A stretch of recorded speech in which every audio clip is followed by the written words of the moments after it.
Hey guys, and welcome back to another video. In this video, we're going to go over one secret to help you get your first clients for your recruitment business ASAP. If you're new here, guys, welcome. My name is Preston. I'm still a practicing recruiter, running and operating my own agency for over 15 years. I helped hundreds of people find their dream jobs, and we also work with some of the best companies and brands on the planet. So let's get into it. Your first client is not scary, guys, and it's easier than you think. The real reason a lot of people don't start any business, let alone a recruitment business, is they're always waiting for something, a bank account, or a website or a following or a portfolio or the right timing. Like at the end of the day, these are all excuses. There is never going to be the perfect time. At a certain juncture, you're going to have to take a leap of faith, believe in yourself, advocate for yourself, and take that first step. And usually one of the things that are preventing people from doing that is like, how am I going to get clients? So this video is for you. Over 80% of first clients for independent service businesses, guess what? Come from the ultimate secret: direct personal or professional relationships, not cold, not inbound, not social, not websites. For any business that you start, your own network absolutely is the perfect place for you to get a jumpstart on new clients and new businesses as fast as possible, right? And if you don't have a network, that's okay. You just have to skip that phase and go into cold, which if you know exactly how to do it, and this is exactly what we teach you, then you can go out there and start a business from scratch without knowing anyone. No relationships, no friendships, no network, no database. But if you know even some people, 1, 5, 10,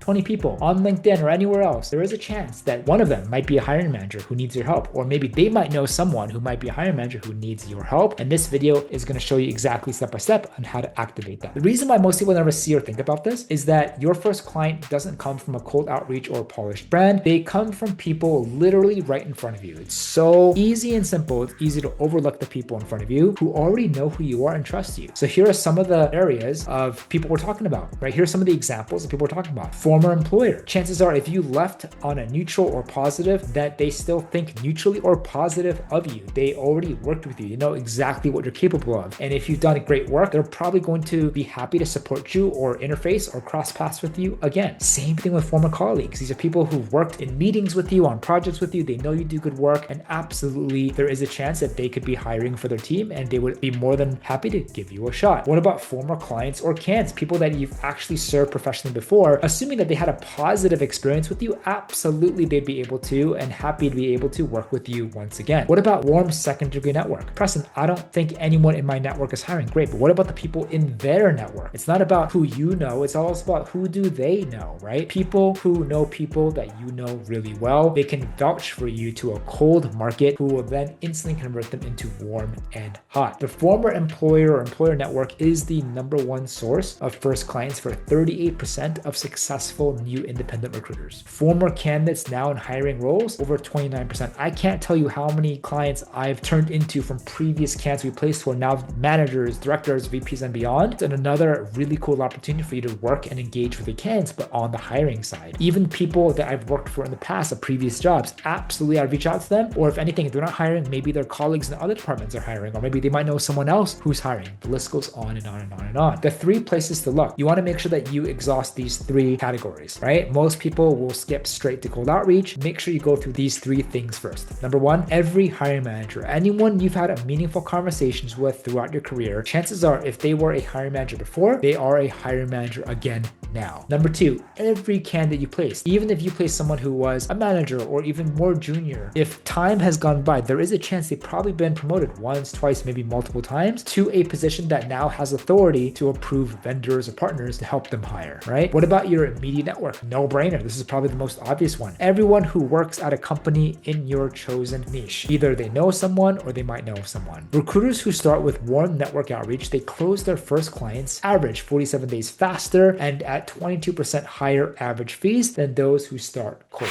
Real quick, if you ever thought about starting your own recruitment agency or you're a recruiter struggling to land clients, you'll want to check out our coaching and implementation program. Inside, I give you the exact scripts, the outreach templates, and acquisition systems I used to hit over $500,000 my first year, scale to over $100,000 months, and do over $5 million in placements on my own desk. Our students are already hitting $30,000, $50,000, even $80,000 per month or more. Many of them doing it part-time. So if you want to learn the same playbook, the link's below. It's exactly what I use. Now back to the video. What is the outreach message that works? Because you interacting and engaging a warm market is very different than a cold market. #1, keep it super small. This literally helped us land one of our first 20K deals. post. This message was under 100 words, sent middle of the week, and replied to the same day. 3 lines with 3 important principles that you need to understand. Number 1, start with a specific, genuine observation about their business or team. Like, hey, I'm really excited or intrigued. You guys have done X, Y, and Z. Congrats on the news. Or because we're in the same industry, like I've noticed when we're hiring, we're experiencing X, Y, and Z. Are you guys also noticing that too? Number 2, a direct connection to one relevant thing that you've done. 1 sentence, no pitch. So because of these new developments or insights, this is what we've done. This is what we're finding works best. Are you feeling and thinking and seeing the same thing? Line 3, I have a quick question if you have 15 minutes. Zero pressure. No attachments. You're not being aggressive. No service overview. No, I love to explore opportunities. It's being a lot more softer, a lot more indirect, but you really giving them value. Messages under 100 words, they generate 34% more higher reply rate than messages over 200 words. Nobody wants to read an essay, whether it's a hiring manager or not, your friends, nobody wants to read paragraphs. People just want to be like, what's the point? Can I understand your message clearly? Specificity of the opening line is the number 1 predictor of reply rate. Focused on specificity. Don't just keep it vague or broad or generic. Be super specific. And how are you able to navigate and close that conversation? Don't pitch, especially a warm market. They kind of already know who you are. They already know who you are. What you want to do here is have a diagnostic approach, like ask a lot of questions. The person who asks better questions, they win more business than the person who pitches harder. So number 1, always ask about their challenges. This should be like the real bulk of your conversation with them. Let them describe the pain points, bottlenecks, hiring problems in their own words. This takes 10, 15, 20 minutes. Just listen. Number 2, you want to keep listening until a problem is clear. Keep having them talk until important bottlenecks, frustrations, and problems become clear. Don't rush to being a solution. Just understand what the problem is and have clarity. And then you ask closing questions. Would I be useful if I focused on this for you? Like, would it be helpful if I can help you with this specific problem and pain point?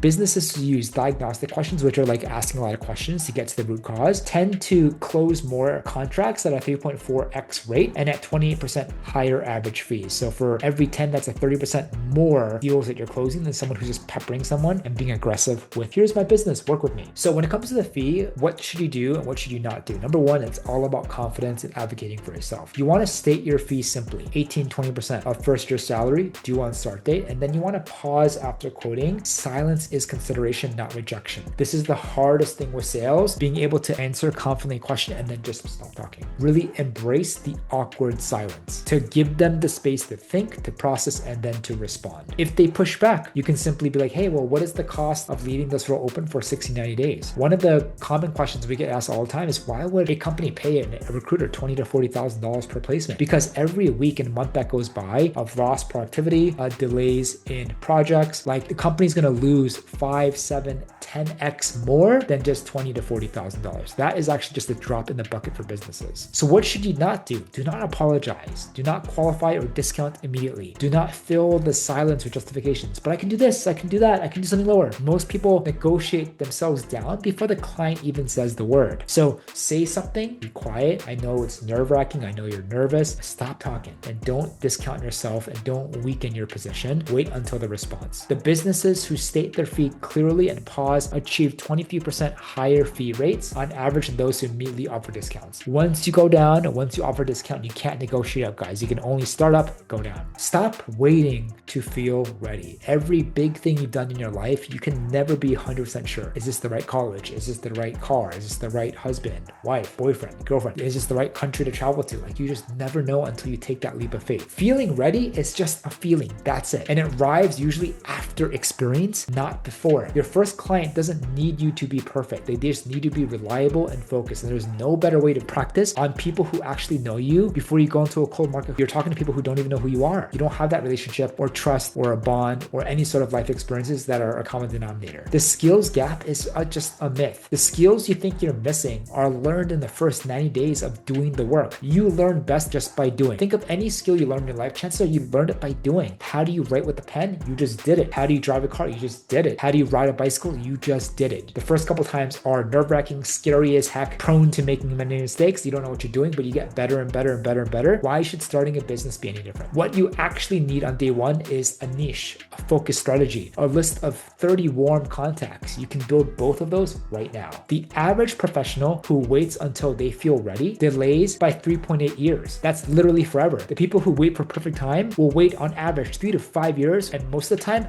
never. They will never start anything. They will never take a step in the direction of building an asset, a vehicle that can impact their lives. The opportunity cost lost over $430,000 on average in foregone income because you're just waiting to feel ready. You can do this. Believe in yourself. It's easier than you think. Your first client is in that list. They literally exist right now in your network, at a company, in your niche, with a hiring problem that you can solve. Not me, you. You just need to start that conversation, because if it's not going to be you, it's going to be somebody else. Build your list. Write down 30 to 50 warm contacts from your career history. Reach out daily. Contact 5 people per day using the 73-word message structure. Have the conversations. Don't be afraid. Ask diagnostic questions. Let the problem surface. Close with confidence. If you want the exact outreach templates and niche selection frameworks, comment down below or reach out to us. This is literally what we do every single day in the trenches. We also have an exciting consulting service where we work with new business owners, existing agency owners, helping them up level, define confidence and success in 2026 and beyond. Really appreciate you watching this video. If you want to see more like it, comment down below, and we'll see you on next one.